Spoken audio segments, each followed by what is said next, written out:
1 kilo 215 grammda akamizga taroziga qo'yib berdi. 215 grammini olishadi. Momo qizimizga 500 ming so'm tariqasida beramiz. Ketdi akajon.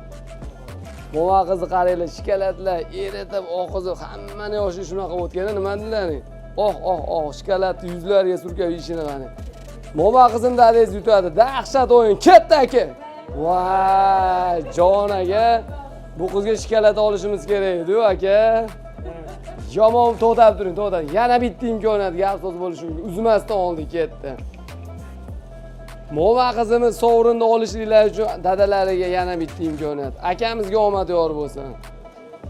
Sekin, shoshilmaymiz aka, shoshilmaymiz. Omad yor bo'lsin. Bormi aka?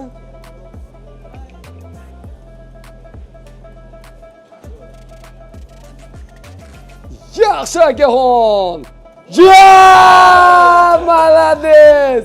Mana momo qizimizga sovrin. Dahshat, 500 ming egasi. Gap bo'lishi mumkin emas. Va'da gap. Boringizga shukr aka. Faqatgina bitta xato qildik, akamizga 2 marta imkoniyat berdi. Sababi men nevaralari bilan chiqdilar. Gap so'z bo'lishi mumkin emas. Opoqalari shunaqa pullarni yutib nevaralariga chikolatlar olib berishadi. Sog' bo'ling. Bitta videoga like bosib qo'yinglar. Sizlardan shunaqa 500 mingdan 1 millionlab pullarni yutib nevaralaringga yoqtirgan narsalarni sovg'a tariqasida olib berasizlar. Yaxshi akaxon!